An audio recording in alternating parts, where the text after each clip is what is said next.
Hey everyone, my name is Andrew Davis, and you're watching Conversations in Pop Culture. And yes, I am scandalous like an Ashley. And I don't have any sponsors for the month of August because I was sort of lazy and I wanted a break from sponsorships.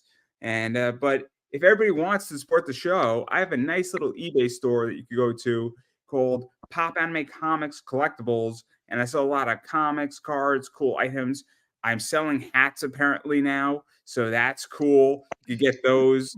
Please, they're rare, they're expensive hats, so you never know what you're going to get in that box. But I digress because enough about me and everything. But if you want to go and support what I do, just buy some cool shit from my store. But anyway, I have with me a very cool cosplayer, Paradox Cosplay. So welcome to the show. Hi. Thank you for having me.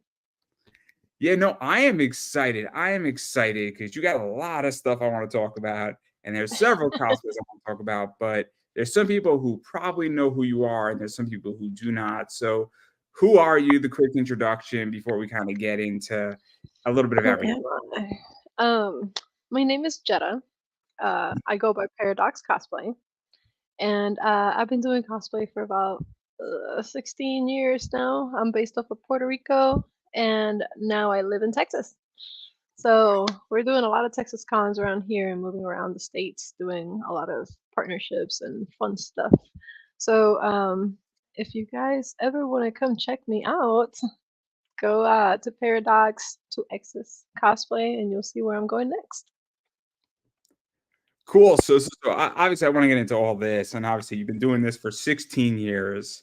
And so, how did you even get into cosplay? Because everybody's got a interesting I story, know. a unique story, a bad story, a disaster. I don't know, but everybody has a way they got in, for lack of a better word. So, how did you get into Yeah.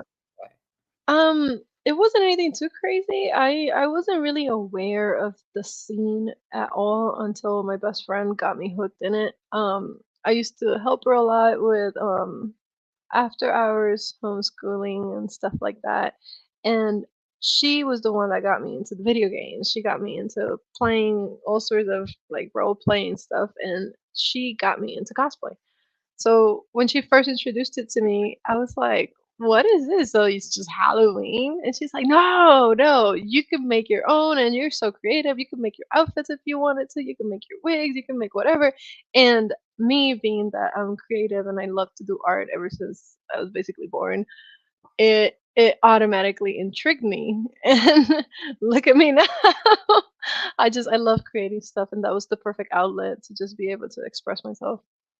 Let's actually talk about this a little bit because I don't think it's a secret, and maybe it's a dirty way to say this, all things considering, and maybe it's a dirty little secret. But cosplay can be very expensive in It many can. ways between getting materials, getting wigs, finding Mhm. alternatives, traveling. I don't think people Yep. realize that you got a big cosplay that is complicated if you're in Texas and you want to go to Oh, California. absolutely. Yeah, So there's a lot of little things that go into that, but I think creativity is the top thing. You can make whatever you want to make without breaking the bank if you're creative enough. Because I started doing this in my teens, and when I started doing this, I had to figure out what to make and how to make it. 'Cause I I was still in school. I had to, figure out how to, find it's fun to be a pro materials. college kid, How to isn't it? I know, and, I didn't have any funds available for me to just be like, "Ooh, I'm gonna buy this." No, I had to figure it out. How do you think I started But my it is business? possible. How did you think I started my business? In which I started buying and selling comics because I had no money to buy new Mhm. comics and buy beer in college. And so you sell a book, you bought it for 20, you're looking for 60, it goes for 120, you're like, holy shit. Mhm. And do I miss the book a little bit? Sure. But in reality, it then started, and then I took a break from it for a while, and then you need some more money. You're like, oh snap, I got a whole cash cow here, and then you figure it out. Mhm.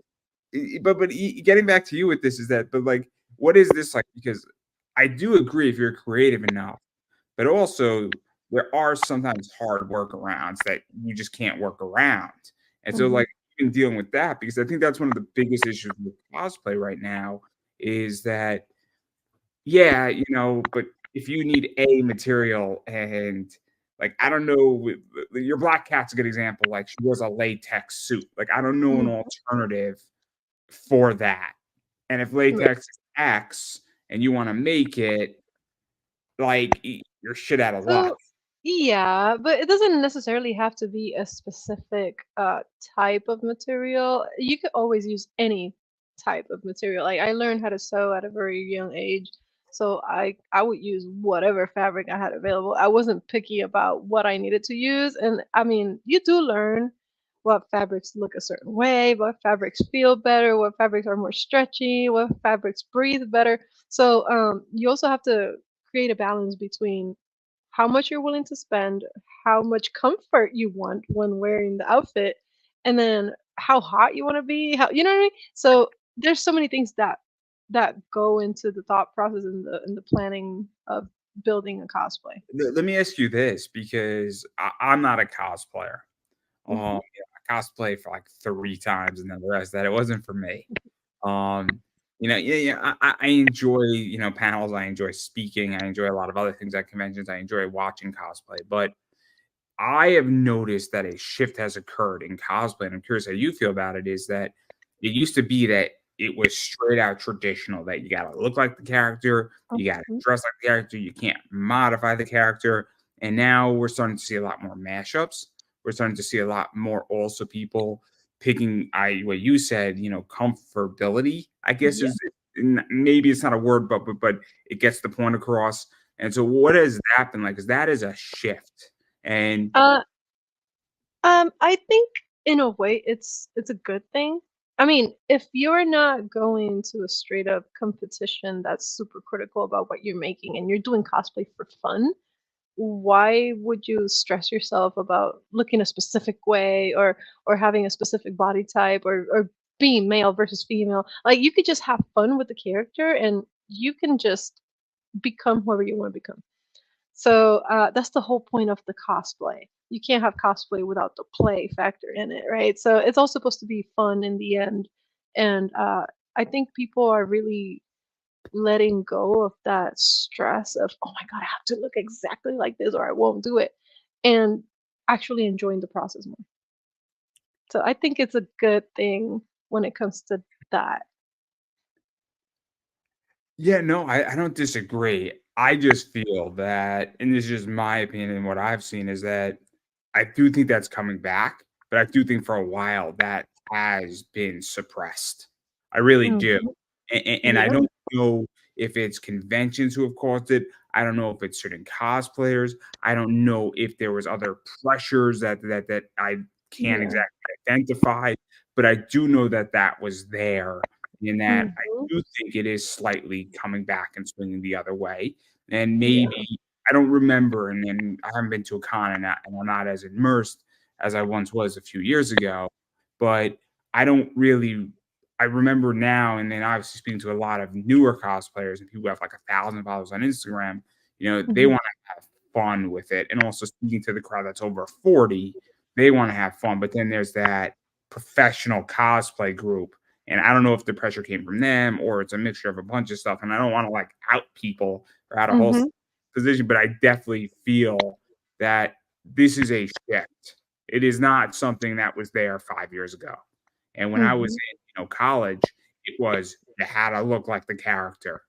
And if the character has a six pack, you better have a six pack. It was definitely Mhm. so I Yeah. find it interesting. And again, I'm not the expert on it. So but Yeah, I I think people all have different opinions when it comes to that, but like I said, I think it really shouldn't really be that stressful unless you're actually going on a straight up like big time contest and you know that they're going to be judging you for certain things and it still shouldn't be a body image thing. It should be more like your techniques that you used to build it, what materials you used to build it, how accurate are you to the character you're trying to portray, those type of things. But if you're just going to go enjoy the con, I don't see why people should be stressing so much about their costumes. no, I don't disagree. But enough about that because I don't want to get us in too much trouble. But I want to talk about a bunch of your cosplays because you've done a bunch of stuff and you've done a Mhm. bunch of stuff in anime, you've done a bunch of stuff in comics, you've done a bunch of stuff in video game work, and Mhm. talk about some of the anime stuff. And obviously, there's a few that I picked that I enjoy, and the one that I think we should start with is Bulma. Ooh, yes. I love Bulma. So what's the story with this one? Because this is, I think, from Dragon Ball. It's not from Dragon Ball Z. Yes. Yes, it's And from Dragon Ball. what's the story behind this? Because everybody knows Bulma, everybody likes Bulma to some degree, Mhm. and this is, I wouldn't say this is old school anime, but it's also not new anime either. Yeah, It's like it's a in there. It's my growing up anime. I, um, I always wanted to do Bulma, and that day, I remember that was the first time I wore that outfit. I was a little self-conscious. I cut the wig myself that same morning, and it was like 40 degrees outside. So I froze my little butt off for those pictures. But I always wanted to do it, so it was so worth it. I actually I got everything basically modified so it fit me the way I wanted. And then the corset I literally just bought off Amazon and slapped it on. But it was really simple. It was a character I loved, and I'm really happy with the pictures and how they came out. So, so so that so was exciting for me. so let's actually talk about this because this is interesting about cosplay as well. And there's also a debate going on with this too, is that building a cosplay or putting it together.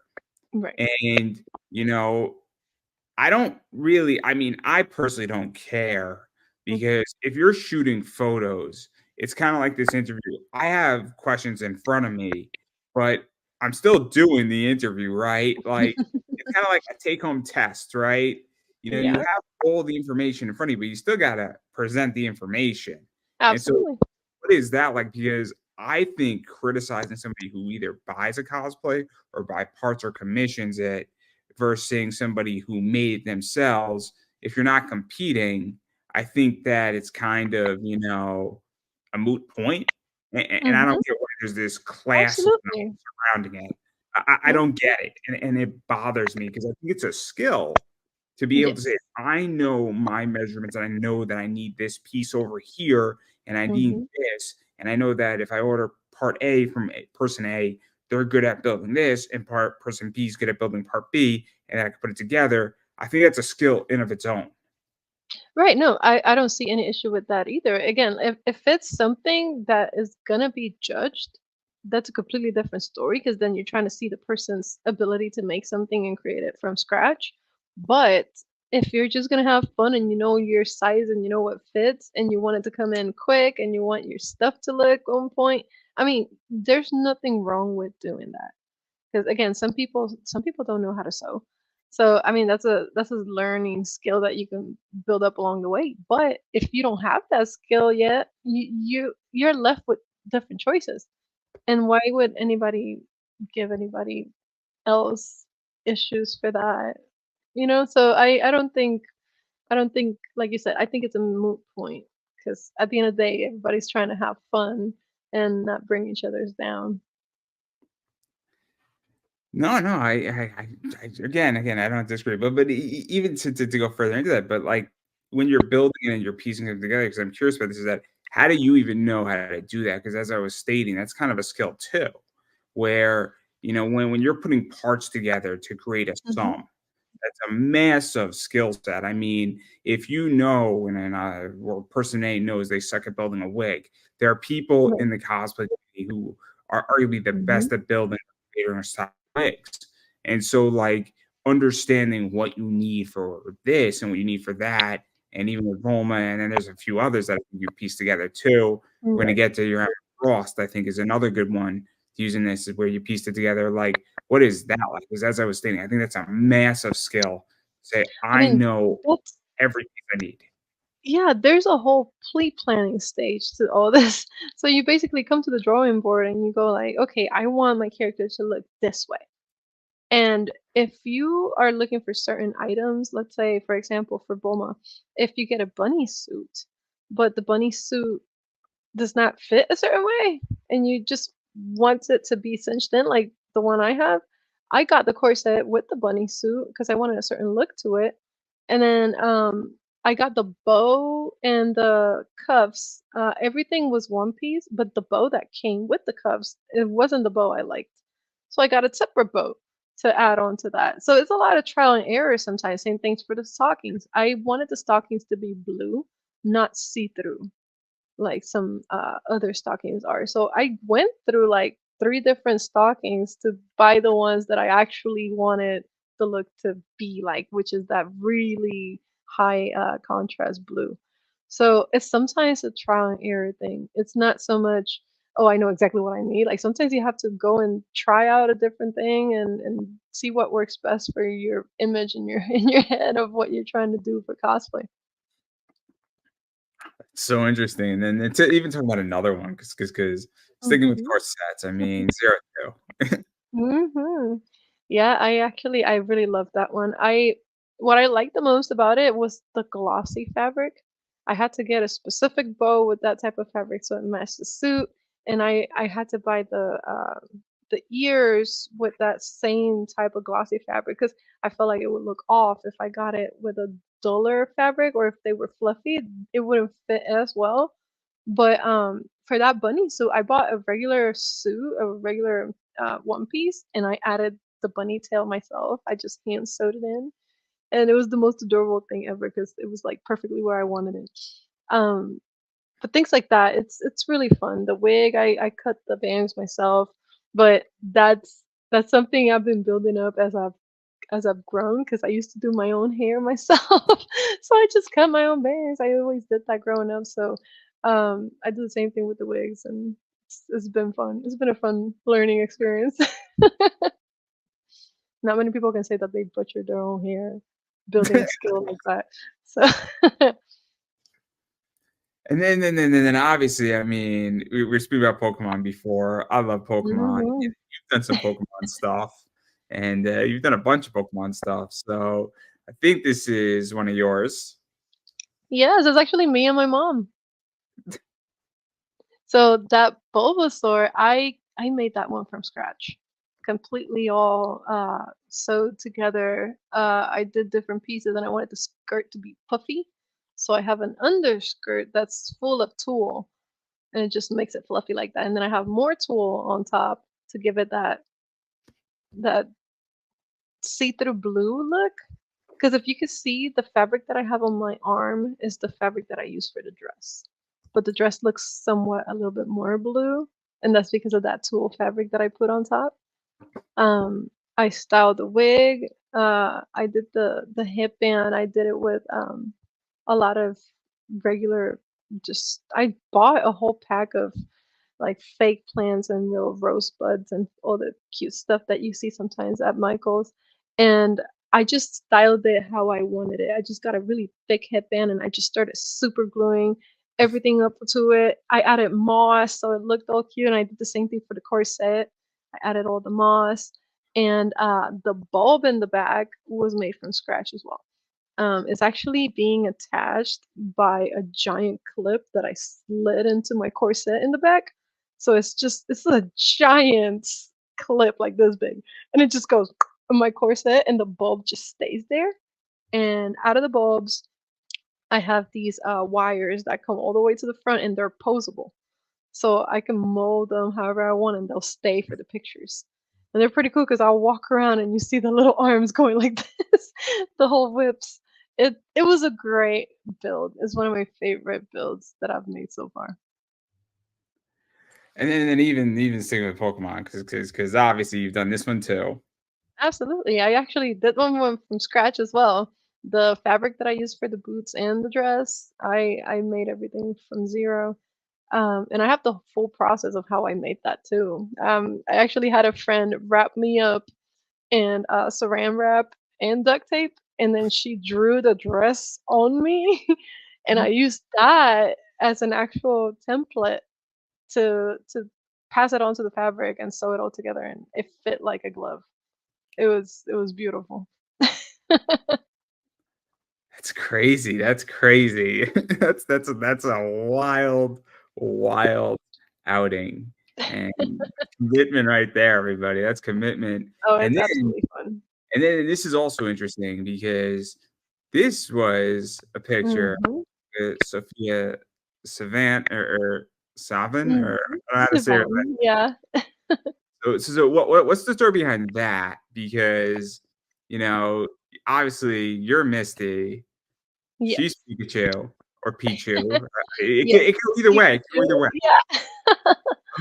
But what's the story with this shot? Because So, for that shot, that's actually the same suit that my mom was wearing on the previous pictures. I styled the wig. The ponytail is detachable, so I can pull it out if I want to. It's pretty cool. Um, but we were both, guests for Pokemon, PokeFest SA here in San Antonio.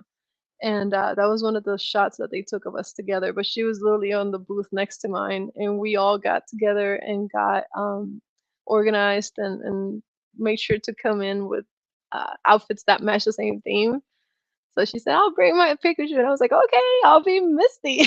And we showed up, and everybody was having so much fun that day. They all wanted pictures with us, and we had a blast. let's even talk about that a little bit too, because obviously, she has a big following on Instagram and on social Mhm. media. And then you throw a picture like that up, and naturally it's going to get traffic and traction and a bunch of other things to Yeah. you. And so, what is that like? Because I think that's the other thing that people sometimes don't get about cosplay is Mhm. that if you do certain cosplays or you take certain pictures, it's obviously going to draw attention and either money to you, deals, publicity, clout, whatever you want to call it. But because obviously that's a very important Mhm. driving photo, for lack of a better word. So what is that like for you? Because I think that's the business side that people don't really get into. I mean, it's always good to surround yourself with people that have a presence if you want to showcase your stuff and if you want others to see it. I think that's something that could be achievable on your own, but it always helps whenever you have people helping each other. Um, I know people sometimes are really they can be really, how do you say that? They could guard themselves a little bit from the wrong type of publicity. So you don't want to, um, of course, associate yourself with people that have either drama or that have stuff going on that might not be the best thing that you want associated with your name. But if people are having fun in an event and you guys know each other and you both have a following or one has more following than the other, I mean that's just at the end it's social media. It's not really uh, uh, it's not a visual of what your skill is. So, social media can be a helpful tool when it comes to pushing out your business and doing stuff like that. But once you get to know the people and you can see what their passion is and what their skill sets are, I think that's when you really see the interest in part of the person. So, I mean, I feel like some people that do amazing stuff don't have the following that I wish they had, and it's like they're kinda like a secret gem that's just hiding there somewhere on social media, and it's just a matter of the right person finding them, 'cause they are so talented, and I would love to see them be out there and be seen because they're that awesome. But, it's definitely something that you have to invest a lot of time on.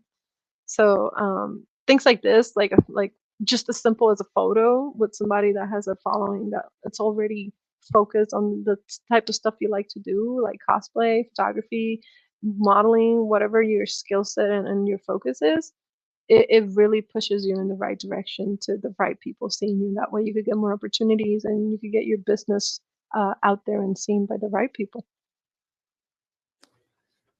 No, see, I find it interesting, right? Because I have a very different opinion where I think that it's 20% of cosplay Mhm, and it's 80% mhm. of social media.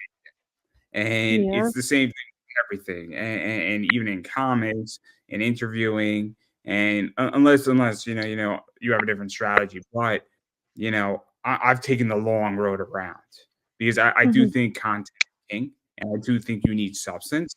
but I know plenty of people who are flash in the pan, and then they're, well received, but then they burn out in 6 months. And I've seen Right. that with a lot of people. And so I just find it interesting because I also know a lot of people get a lot of attention really quickly, and it's just like Mhm.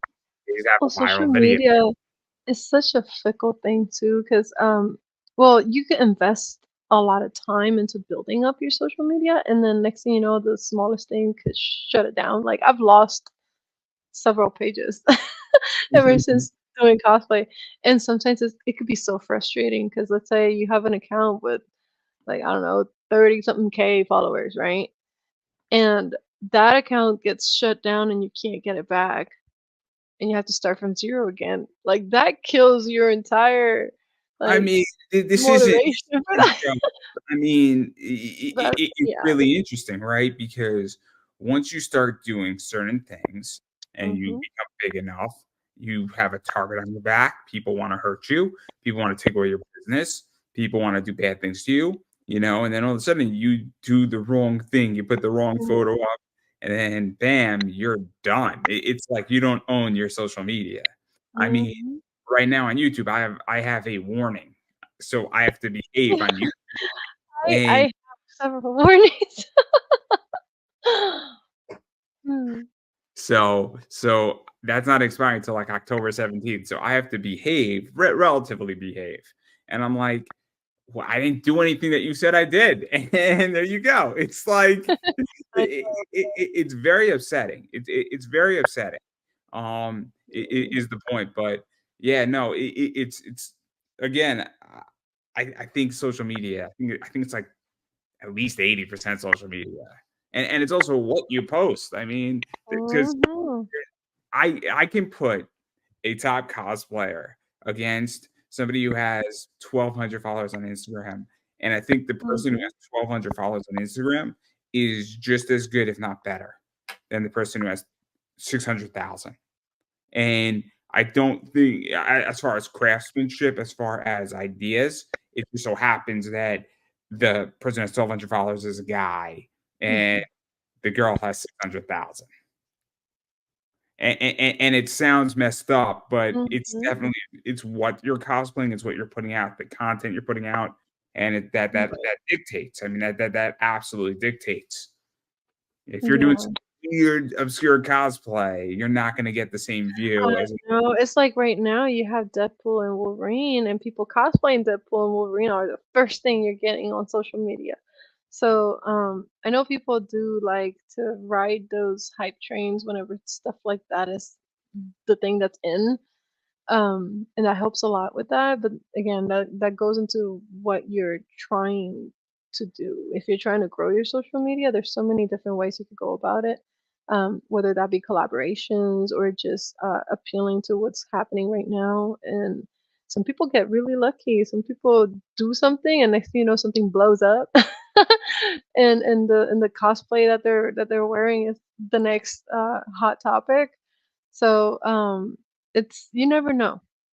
You never know. It's fun.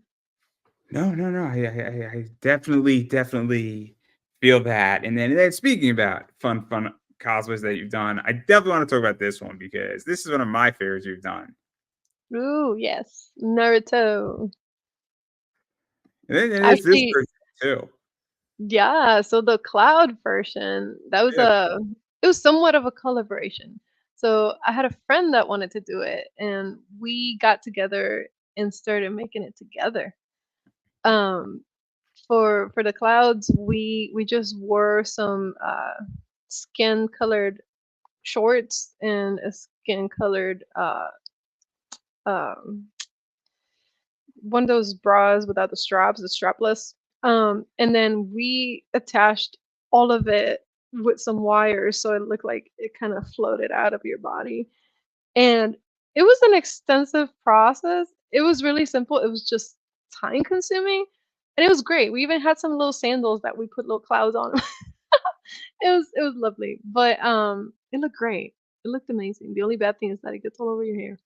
So, every time we take off the wig after that, it's just chunks of padding in your hair, so you gotta pick it out at the end. But it's fun. It's fun to wear. It looks great. So what's the response? Because everybody loves the sexy jutsu that Naruto does. It's funny, it's It's comedy. great. Everybody loves it. They want pictures every time. Every time. But yeah, if you watch the anime, you know it's him being silly, him being a boy. So it's hilarious. I love it. And then obviously you've done some other stuff with Naruto too. You did this one, which is always cool. Yes, I tried to do like a I guess like a risque version of Sakura, but I mean at the end of the day she's still a badass. So you can't I don't know, I just can't picture grown up Sakura being all like girly, like, oh, you know, so even though I put on the outfit, I still felt like she would be like a powerful stance. I liked it. And then this one too is interesting. Yes, Kurenai. I actually did that one recently, not even 2 years ago. I really like her character.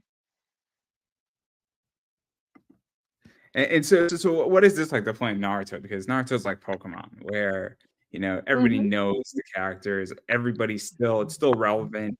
Boruto is still around, Yeah. and I'm sure at some point they're gonna do something else. They're doing Teenage Mhm. Mutant Ninja Turtles Naruto now too, which is gonna be Oh, did you fascinating. see that?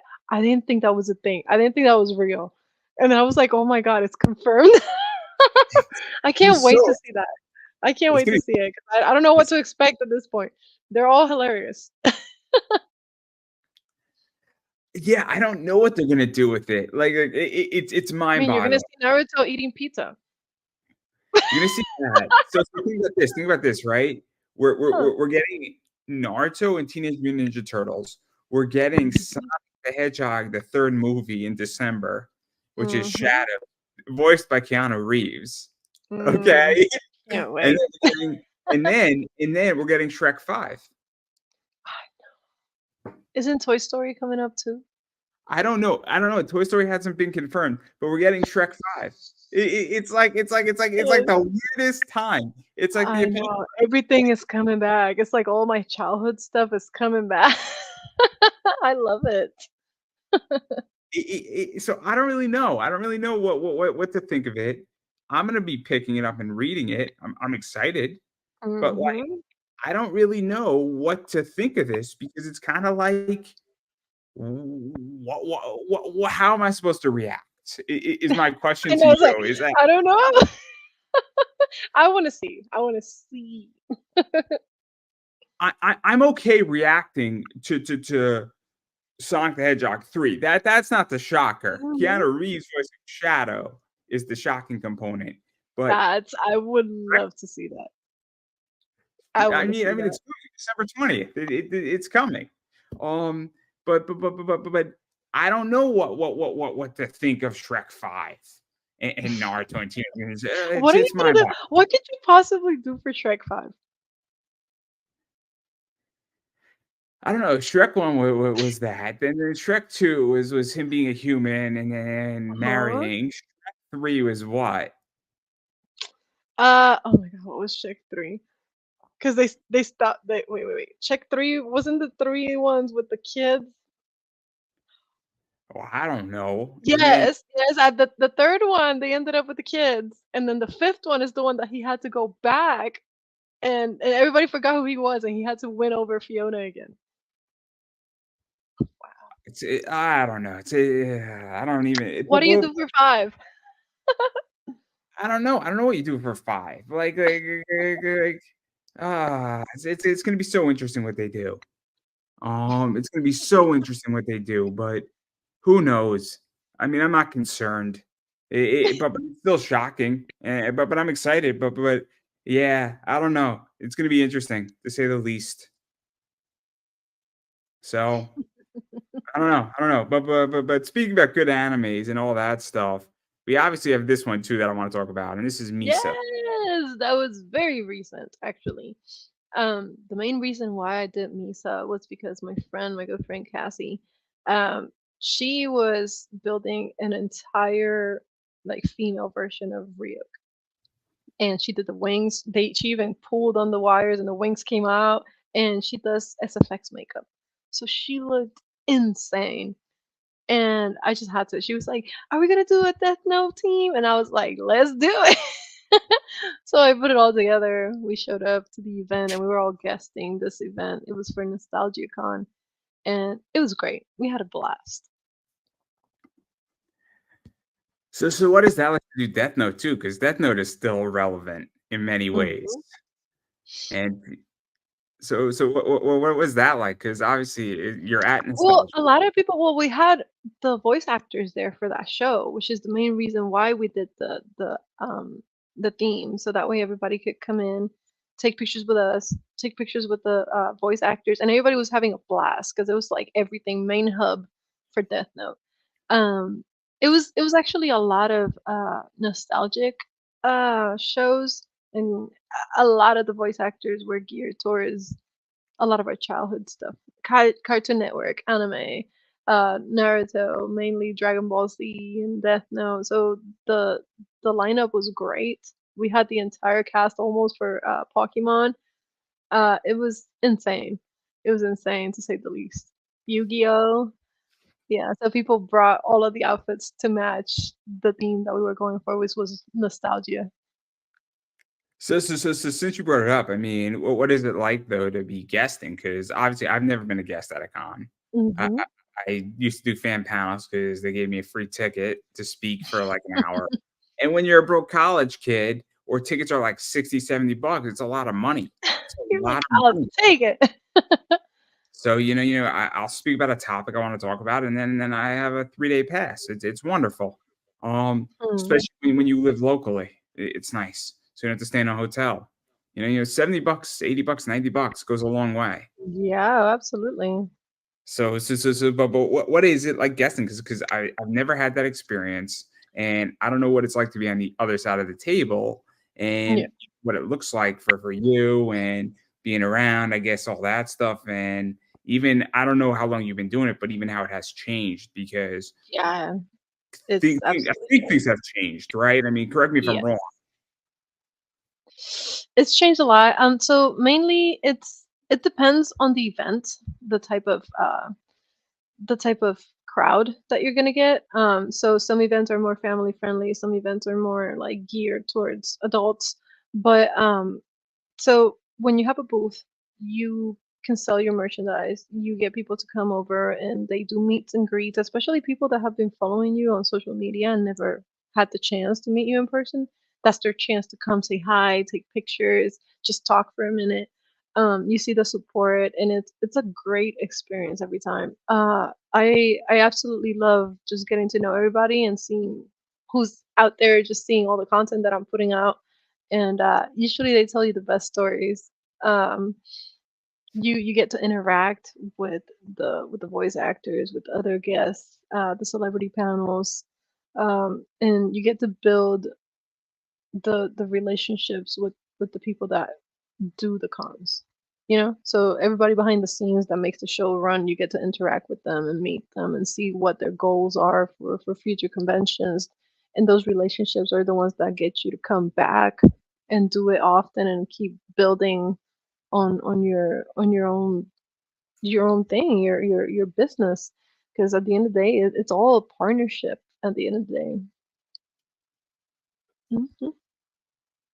No, because again, I've never guessed it. I've never been part of that crowd, and all I know is that I've spoken to a few people who have done it, and my take is that there was guesting before COVID, there's guesting during COVID, and then now there's new guesting, and Even though that during COVID was basically all remote, basically like what we're doing right now. You were remote, and I actually did a guest remote in for a convention in Nairobi, Kenya, which is in the middle of Africa.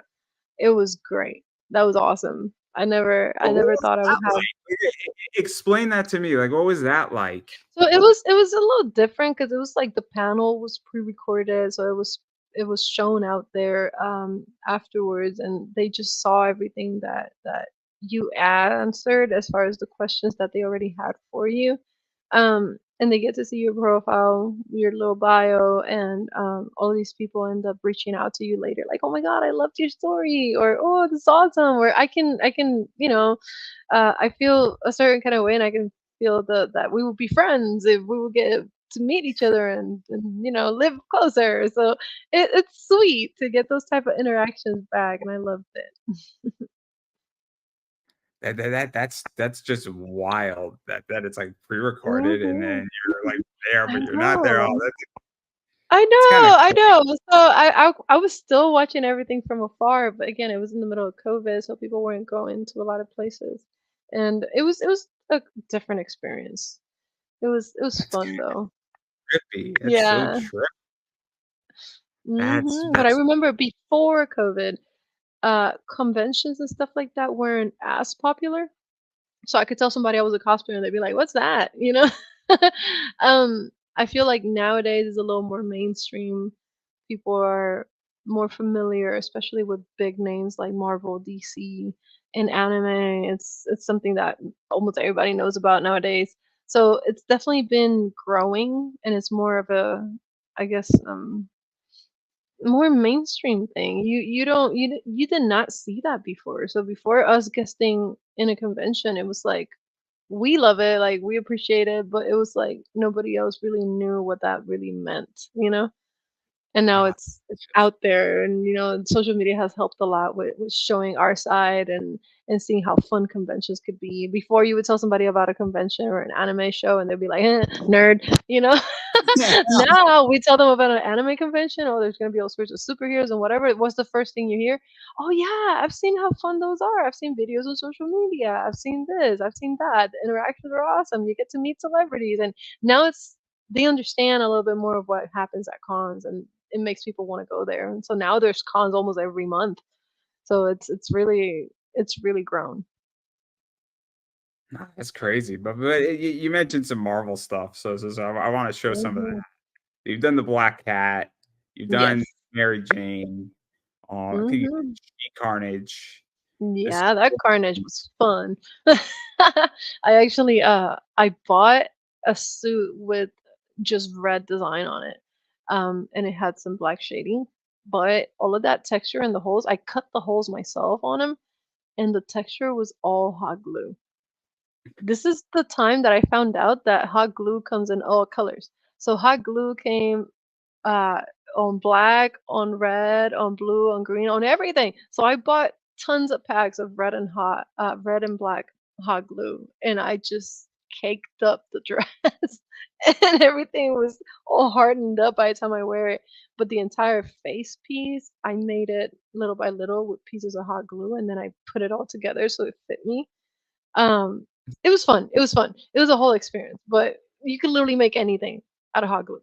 So it's insane. It blew my mind. But yeah, learn something I every like day. I like a Something lot every of those characters. Yeah.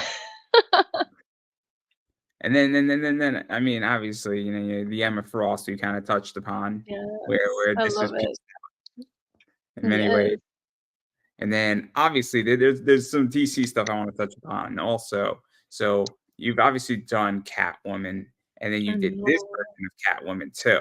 Mhm. So what's the story behind Catwoman? Because that's another one you're known for. Yeah, I love. I mean, who doesn't love Catwoman, right? She's basically the femme fatale of DC. Everybody knows her. She's always hanging around Batman and just being cute and sexy and a badass. Um, so I did her classic version the first time, and the reason why I did the Michelle Pfeiffer version was because something that's really big here in San Antonio is the Tim Burton Ball. So for the Tim Burton Ball, um, I always wanted to be a part of it, and I made the actual outfit for Michelle Pfeiffer, and it took forever, especially with the little nail pieces. I made those by hand, each one.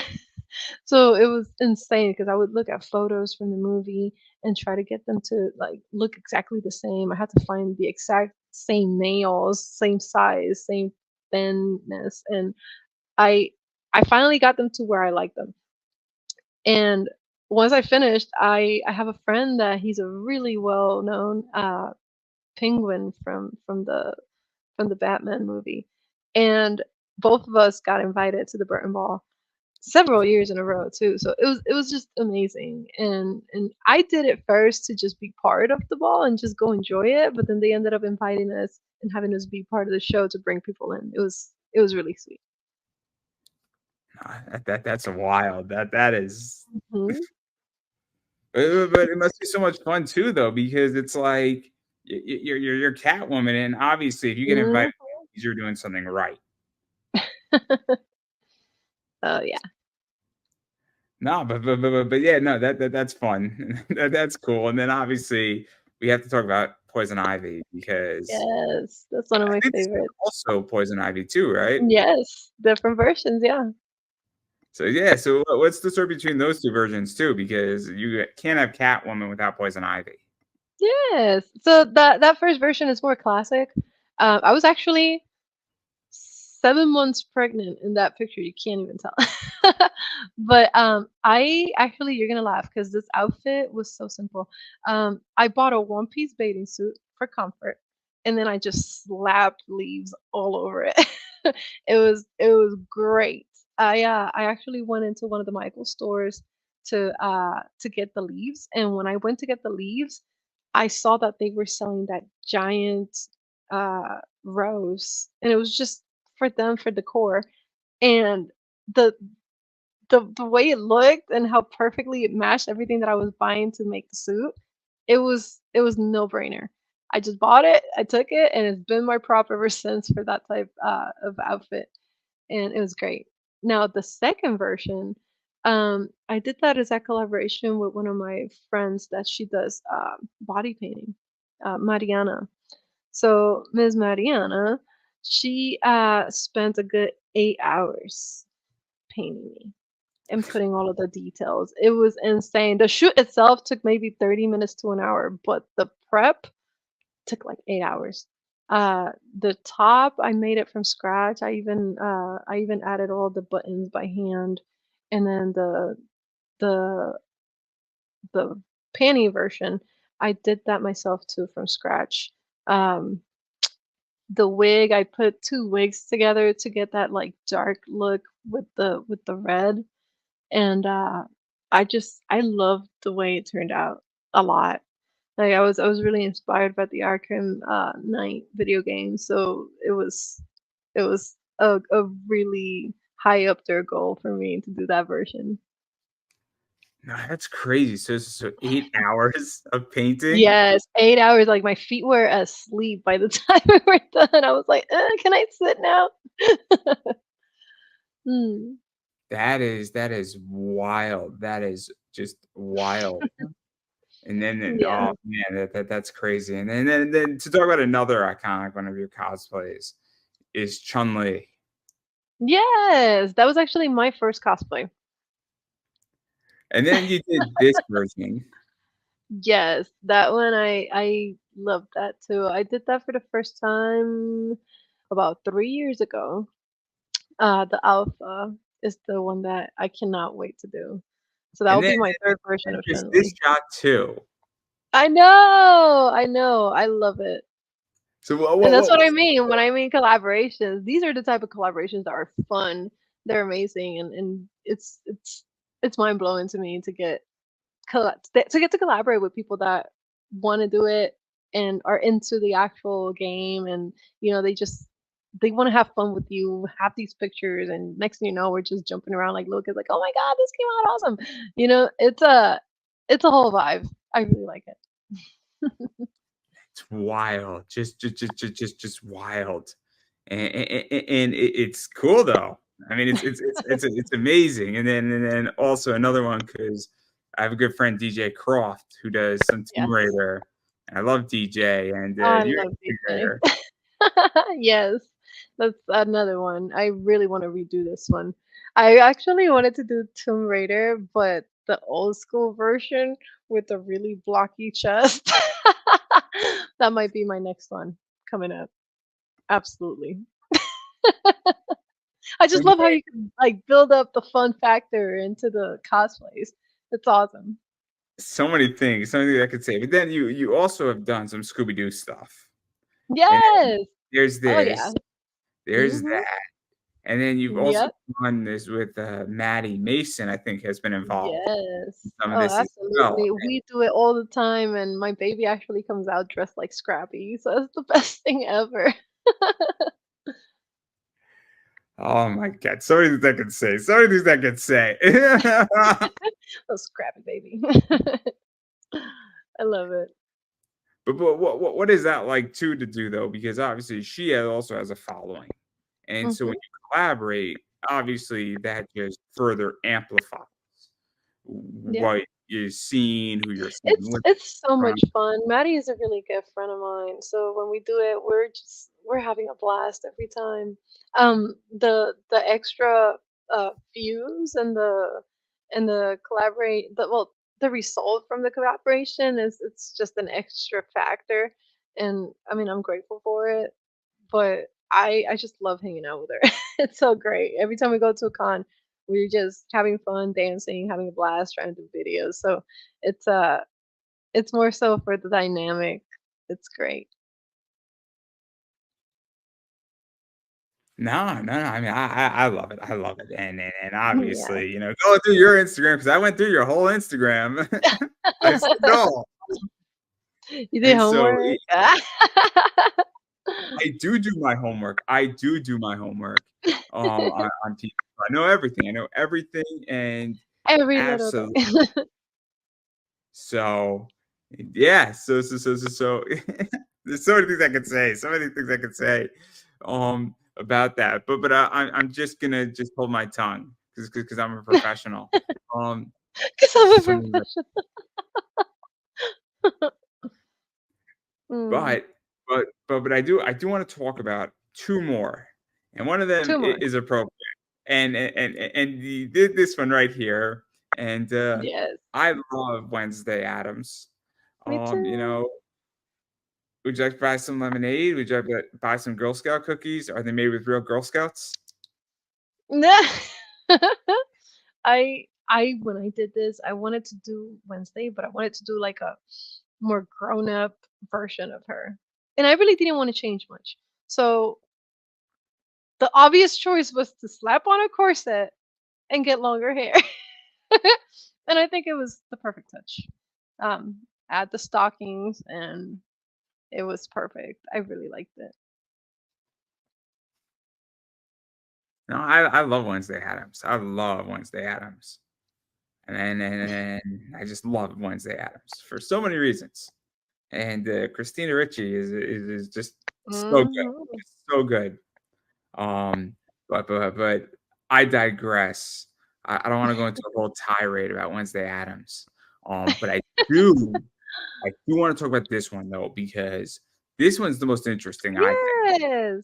Red Panda girl, RESSＡ-CHAN. So, what's the story behind this? Because my understanding, and correct me if I'm wrong, is that was this at EchiCon or Ichicon? Yes. Well, Ecchi Fiesta. So what's the story behind that? Because you were sort of the mascot for that company. Yes. So, Red Panda Novelties is the company that I work for, and they made me their mascot. So, they're an adult store, and whenever HE conventions come around, they get invited as well to basically be the face of the HE scene in Texas so far. So there's been several collaborations. We've done a lot of stuff, and it's only starting basically, but it's great. Like this time, we were in the badge faces, we were all over the place just taking over, and everybody was looking for the red panda. So that's awesome, and we want to have more people join in and do that stuff too. I think it'd be great. So, But what is this like? Because obviously you're not going to bring this to, Texas Con, for lack of a mhm, better word, that is a family friendly event. yes, But, obviously they sell anime adult items. I think yes. it's a way to put it nicely. Uh, I So this per- is definitely more geared towards the adult community. So it'll be the 18 and up, 21 and up conventions.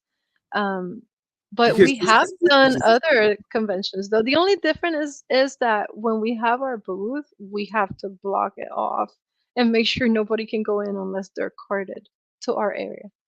Um, it's a different dynamic, but it's a lot more freeing when you're in a convention that allows so for let's everything. talk about that a little bit Mhm. too, because obviously I interview a variety of guests, everybody from just a simple voice actor, all the way up to adult entertainers, for lack of a better word. Mhm.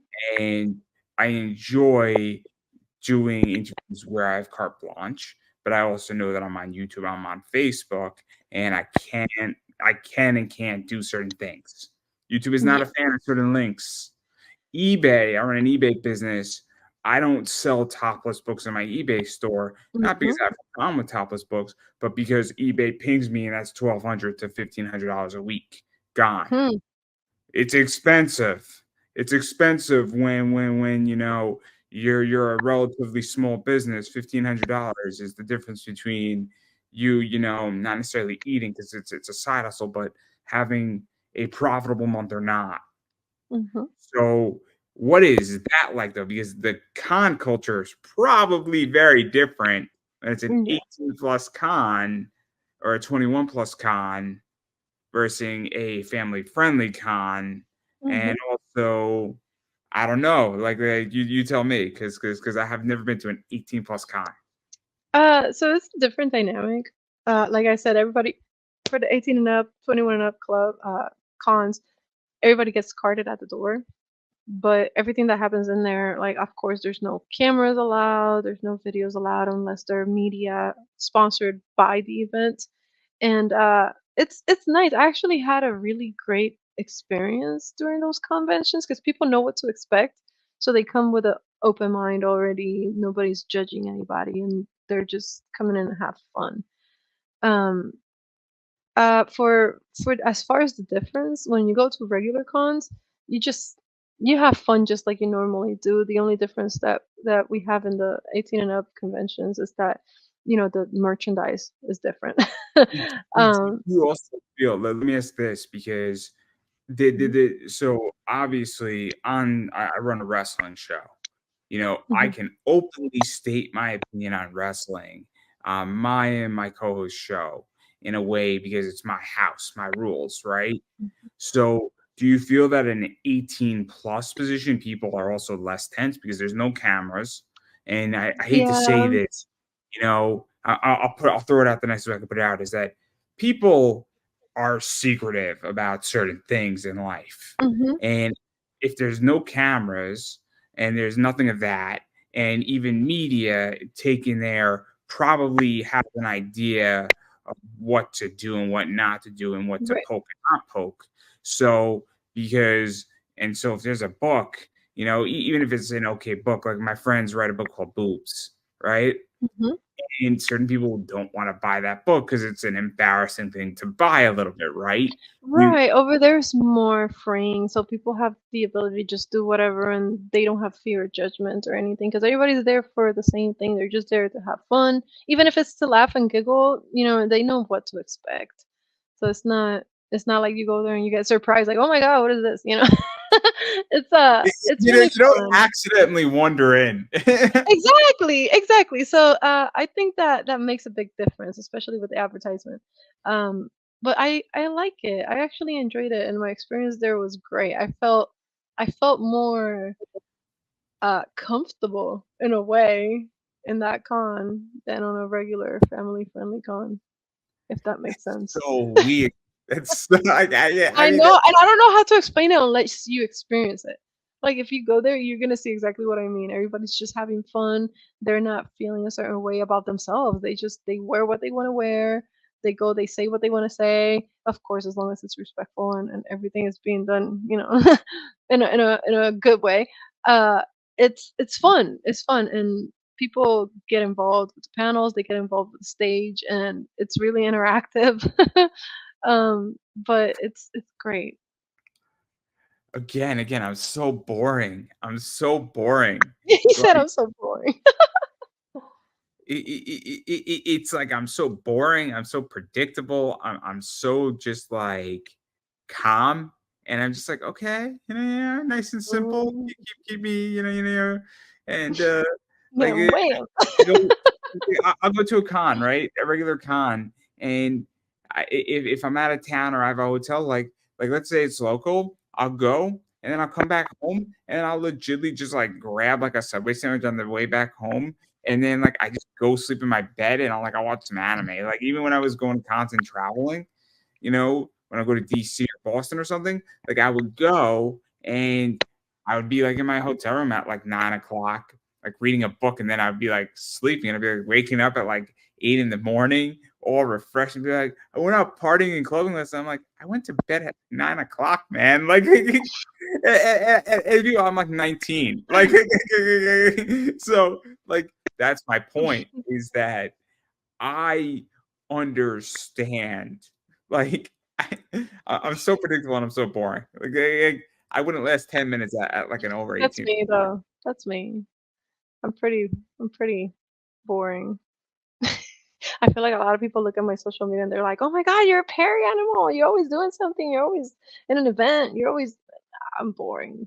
I have my regular Monday through Friday job, and then I come home to sleep, sleep, and put up furniture, put together furniture, and have fun and eat. That's it. Oh, I love it. That's so interesting because again, I'm having Barbie sub on Thursday. Mhm. That's gonna be a lot of fun. Nice. And then I'm having Robin Coffins on and her wife on Saturday, September 7th. Mm. That's gonna be amazing. If you haven't seen Erotica Vampire like TS2, oh my I have god. not. It's something else. Um Robin owes me a favor though, so that's why she's doing it. We're gonna have a good time though. It's gonna be wild. It's gonna be a wild one. Mhm. I haven't even started writing it yet. Um, I don't. It's gonna get me a strike on YouTube, that interview, without a doubt. Um, Strike two. no, I don't have a strike yet. I have a warning, and Savannah Oh, Fox got me the first warning, and then Sasha Nakamoto got me my second, yeah. which was ridiculous. She's talking about How? skateboards, and then like they just didn't like the link I used for her, which Mm. I was like, or they didn't use The like YouTube link. is or like a link or a hashtag. Like they don't like certain hashtags. It's Hmm. annoying that they Just don't little like things. Hmm. oh, it's terrible. But I have a warning. I'm expecting a strike with Robin and Sabrina Havoc. So I'm expecting that, but it's gonna be wild. Um for that interview it's going to be a runaway interview. I know exactly what it's going to do in like 3 months from now. But what Bella Rockefeller was a runaway interview too, and Bella Madison was crazy too. That thing went off the charts. My clip from Bella Madison, and she fights for LLC, has like 16,000 views, Hmm. and it all came like last month. Wow. Like it was published in January, and then nobody looked at it, and then like all of a sudden it's got 16,000 views. Out I'm of like, nowhere. I didn't even pay attention. I'm like, oh wow, I'm really up this month. I wonder what it's going to be like next month. I mean, I think it's going to cool down, but it might not. It might not. Mm-mm. You never know. But I digress. But no, that's so interesting. But like, yeah. But it must feel good to be their mascot though. Yeah, I know. It's so much fun. I actually never thought I'd be doing this. It was fun. That's interesting, right? I mean, so did they approach you or you approached them, or was it just that you were just No, they there? approached me so I could build the the artwork that they have made of the mascot because the costume was not made. It was just the artwork. And they were like, "Can you make this?" I was like, "Yeah, of course." And initially, I was hired to make it for somebody to wear. And then they're like, "Yeah," because I guess they thought I wasn't gonna be willing to wear it because of it being 21 and up and whatnot, and then the more we talked about it, the more they were like, I mean, we would love for you to do it, but we don't know if you would even be open to the opportunity." And I was like, "Heck yeah, let's do it." Right? That's how I It's ended up it's joining. interesting, right? That's fascinating because it's interesting when somebody says, "Hey, I get that we're entering complicated territory," right? Because once Yeah, you go adult and you do certain yeah. things, I don't wanna say you can't go back, but it's also hard to go back sometimes. And you gotta know where the lines are, right? Because Mhm. once you go and do something, you can't undo it, for lack of a better word. And then Right. secondly, I mean, this is the whole thing. There's the reason why my job doesn't know I do my show. I shut up at Mhm. my day job because God Right. forbid I don't want my boss or his boss or somebody else to be like, "Hey, Andrew, you went to the porn star last night. What was up with that?" Like, I don't want that. Like, it was, it was one thing. But I Oh, was, no, that's yeah, so I funny. really don't want to have to go to HR and be like, Well, I was just interviewing. "Hey, your YouTube channel was really good with Brian Donovan over there, but that Savannah Fox thing, man, like what the fuck, bro? Like I don't want that Mhm. conversation with HR." And You're like, "Not anytime soon, please." I would still like to have my regular shoot job. Um, it's a good job. I'm in 1 day a week, and then I work the other 4 from home. Nice. And it's nice That because I sounds go in on great. a Monday. So once Monday's over, I have 4 days at home, and I work longer at home than I work at my job. Mhm. But it's structured differently. It's amazing. Yeah. I take an hour and a half lunch. It's great. You're like, "I love this." I watch some anime during lunchtime. Maybe, Mhm. I run out, grab some Starbucks. Get Yeah. a nice cold brew. No, guys, I don't get a cold brew. I get a caramel frappuccino. Aw. But no, that's so interesting. It's so interesting, but I digress. But I do wanna back out of this stuff, and I wanna talk about more general stuff with you because obviously you are heavy in the con scene. I Mhm. haven't been to a con in 6 years. Oof. N I had a horrible experience legitly a few months before COVID hit. I then said, "I don't wanna do this anymore because I was just treated Mhm. horribly." As a free speaker I was just treated badly, and it irked me when I was spending a lot of money to be someplace, speaking for free, and you couldn't even put me on the website. Like, you couldn't put Mm. my channel on the website. Like, that's what irked me. It's the little things that piss me off. Mhm. Then COVID hit, the cons I was supposed to go to weren't around, and then I said, "I don't miss this. I don't miss it." Because why would I wanna be at a con where I can Mhm. only reach those people when I could legitly get the exact same reaction by interviewing people? And I was already and then I was already interviewing people, and then I just turned it up to an 11. And I have more reach than I've ever had before. I have more freedom. Mhm. I'm more productive than I've ever been, and I'm helping more people. I wasn't Mhm. helping anybody by presenting a panel at a con, and here I Right. can help people get media, and Mhm. so I'd rather focus my energy here. But that leads me to my question: is that like, what does the con scene look like? Because I have no idea what it looks like. Well, it's saturated, very, very saturated.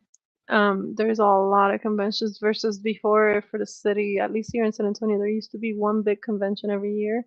Now there's a convention or two each month, every other week. But let me ask It's this: do you think that's good or bad? Because just on economics, I mean, Yeah, I think you it could. could go both ways. Because again, people go to the conventions that they're most interested on. Right now, the good thing about having different conventions is that there's different focuses.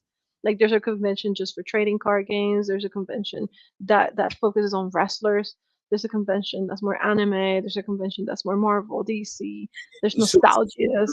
let me ask. So let me ask this because I have an opinion on all this. So obviously, my show, I've interviewed wrestlers, people Mhm. in comic cosplayers, voice actors, authors, adult people in the adult industry. I've interviewed crypto experts. So like I've run the gambit.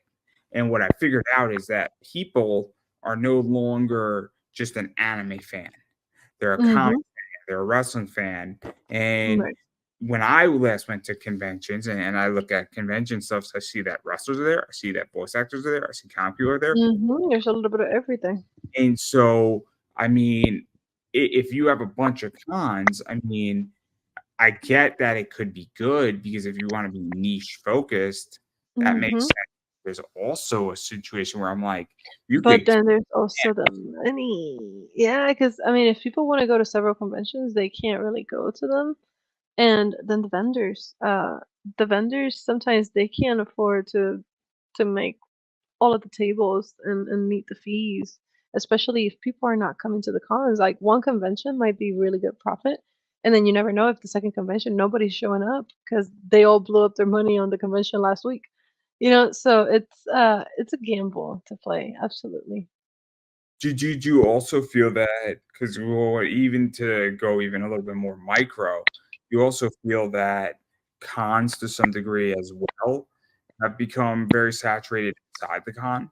Meaning that, vendors are really competing with each other. Do you also feel that celebrities are competing with each other to some degree? That there's also a divide? Because I don't like, I mean, I used to be in DC, I'm in Connecticut, and Awesome Con, when I was in Yeah, DC, there were people there specifically for comics. There was people there specifically for voice actors. There's people there specifically for celebrities. Because you had like yeah, Guardians of the Galaxy there. You had Dave Batista. Yeah, I forget who played Mantis. You had a few other people, but then like they had like 1 year like Cobra Kai. They had Ralph Macchio, William Ziva, Martin Groove, I think, plays Crease. yeah. So, like, there gets a point where I also think that there is massive division in all of this right now. I mean, that's Mhm. just my take. I don't know, maybe I'm wrong. I mean, if you think I'm wrong, please feel free to tell me I'm wrong, but, like, I'm curious how you view it because you're there and I'm not, and I haven't been there in a while, Right. 6 years now. Ah, it depends. I, uh, I feel like they could do some good because, like, there's a convention here that geared their focus towards just celebrities and just like, let's say, vehicles. Like, they have really nice vehicles, like the Ghostbusters car, the Mystery Machine. They have the Batmobile, and it's awesome to see those focuses. But like I was saying before, especially depending on how expensive it is to go to certain cons, because there's some free cons here and there, mainly geared towards kids, but there's a lot of cost that goes into conventions, especially if people are traveling. There's hotel costs, there's the food, the food is not cheap at the conventions either. And then if they're coming to actually buy stuff like collectibles or do celebrity stuff, photo ops, signatures, all of that costs money and it adds up. So people can only do so much.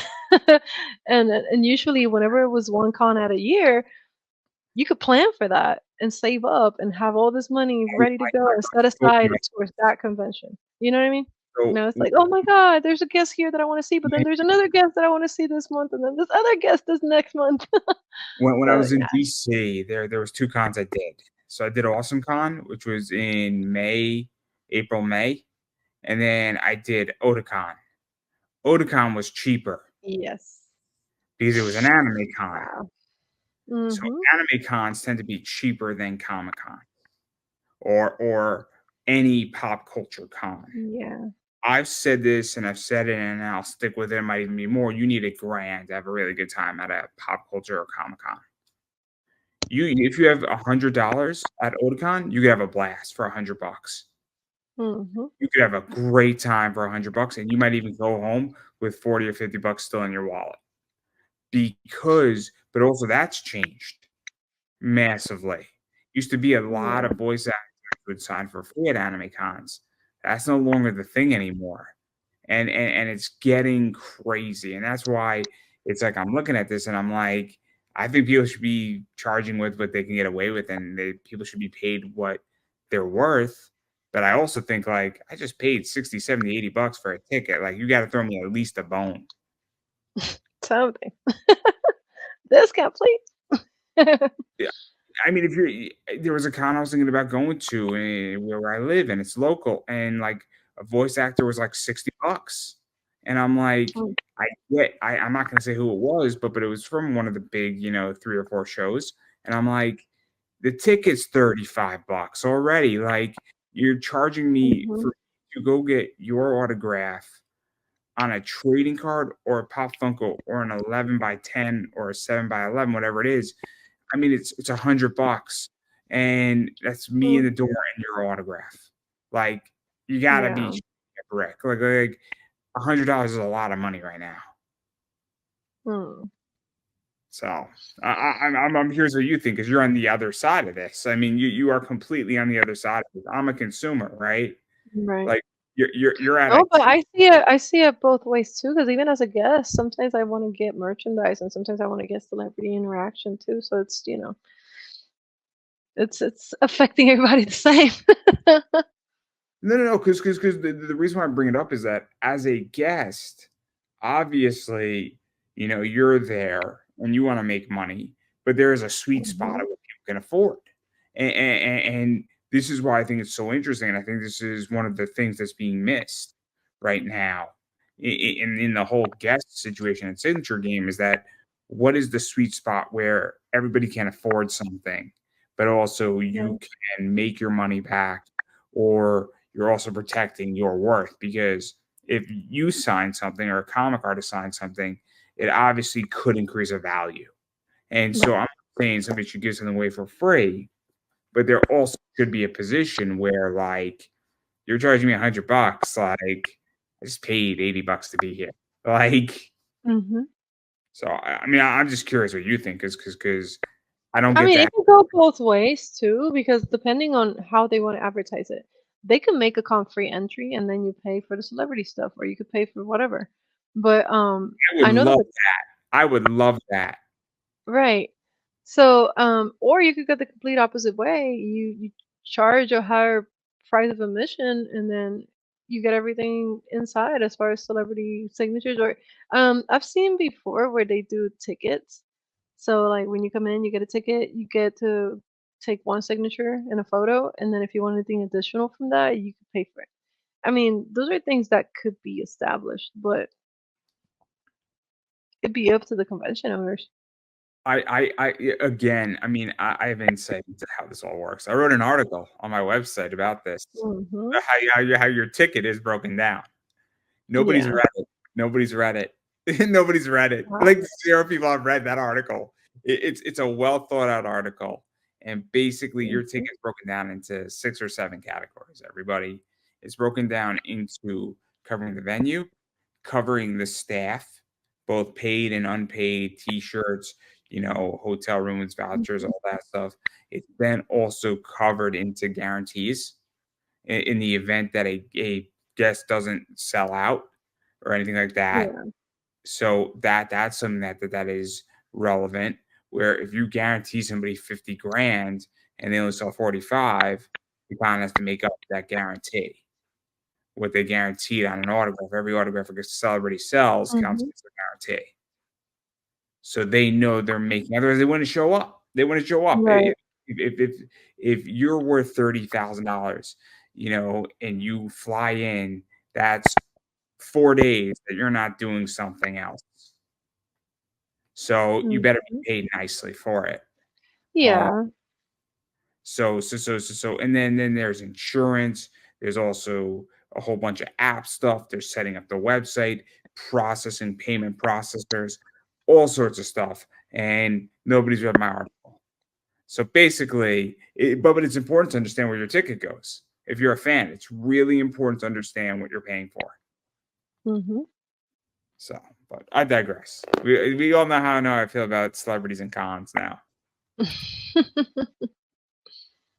I'm just saying, just throw me a bone, everybody. Just throw me a bone when I'm paying 60, 70, $80. I just don't want to be completely shanked the second I get in and be like $100 for an autograph. But like dude, you had one line in Pokemon, $200 for an autograph. Like, I mean, let me put it this way: if you have two lines, if you have a whole episode in Pokemon, I'll pay 50. But if you have like two words in Pokemon, I mean, maybe $5, maybe. Like, but that's all I'm saying is that you got to have at least a full episode of Pokemon to charge $50 for an autograph, Mhm. at least. But I digress. But I do want to give you a chance to promote yourself now that I've ruined your complete opportunity to guest at a con. And then people are gonna look at this and be like, yeah. So where can people find you, bother you, hit you up, check you out? I have, Be my careful not to website. get a strike. Please be careful not to get Huh? me a strike. Oh, absolutely not. So I have my website, paradoxcosplay.com, and you can find all my social media links there. But they're all basically Paradox Cosplay ever, all over the place. When you go on Instagram, it's Paradox with two X's cosplay. That's the only one that doesn't match the rest because they closed the old one. So I had to make a new one. If they close this one, it's gonna get three X's. So you've been warned.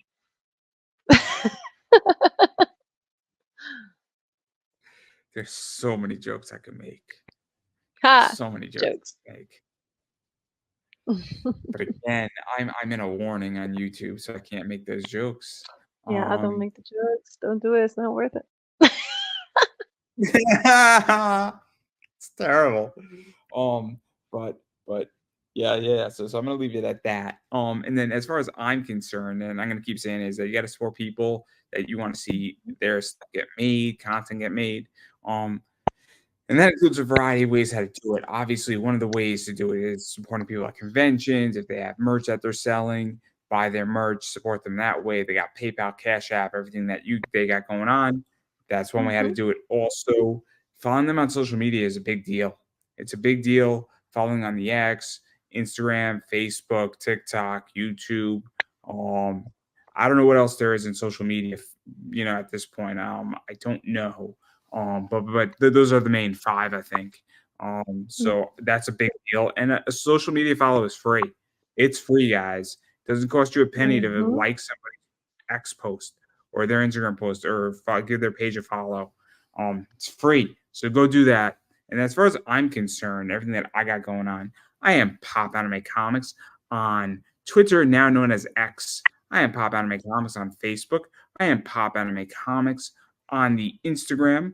If you would like, you could join my Facebook group, Indie Comic Connect. We have a lot of fun there, and you can promote your comic book or really any other pop culture thing. It's a private group, but we got like 500 members. It's a lot of fun.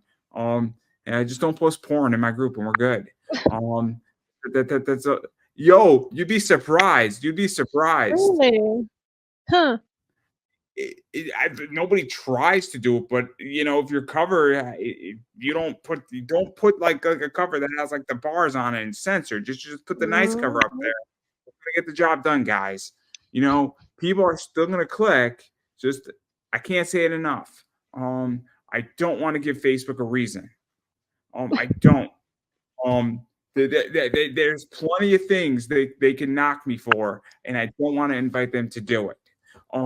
But seriously, you can join my Facebook group. It's Indie Comic Connect. We accept a lot of people just to answer the questions. They're there for a reason. And then as far as everything else goes, I have an eBay store right here. Look for comics and collectibles. Come shop with us on eBay at Pop Anime Comics Collectibles, and we sell really cool stuff. So we sell stuff like this in my store. You can't see me because I can't see you. It is a farewell tour. We have 12 months left of John Cena, everybody. We have 12 months, and I got 10 of them. I got 10 of these to sell in those 12 months. I think we can do it. I also sell things like this in comic books, which are really cool. I have all 15 of those in hollow foil. I have all 15 of these in hollow foil. Yeah, I brought out the print run, everybody. And then I also bring stuff like this into my store, which is really cool. And stuff like this is always fun to bring in. I sell rare baseball cards like this as well. So that is fun. And I sell cool stuff like this. I actually am out of these. These sold for like 140 a pop. This Oh, sold for like 130 that I'm out of. But I have more for you to buy in my store, and you never know what's gonna come. And I do have a one-on-one Viper in my store right now of Tina Charles. It's an expensive car. I'm asking 250 bucks for it for a reason. And I have some Aaron Judge stuff in my store right now that also sold out. So again, I'm asking like 500 for my Aaron Judge stuff. It's worth it. It's worth it. Um, so yeah, I carry expensive merch, but I also carry like $7 cards too. So, there's something for everybody in my eBay store, and it's the best way to support me and my business. And if you're looking for rare comic collectibles, I got you covered. And I've said this before and I'll say it again. If I do not have something you are looking for, chances are I know somebody who does, and I'm more than happy to put you in contact because I get it as a collector that things are hard to track down sometimes. So that's everything that I got going on. And on that note, I'm going to give you the final word. well, thank you so much for coming to see the TED Talk with pop culture, and I hope you guys liked everything we talked about. I don't think I could have said that any better myself, everybody. That is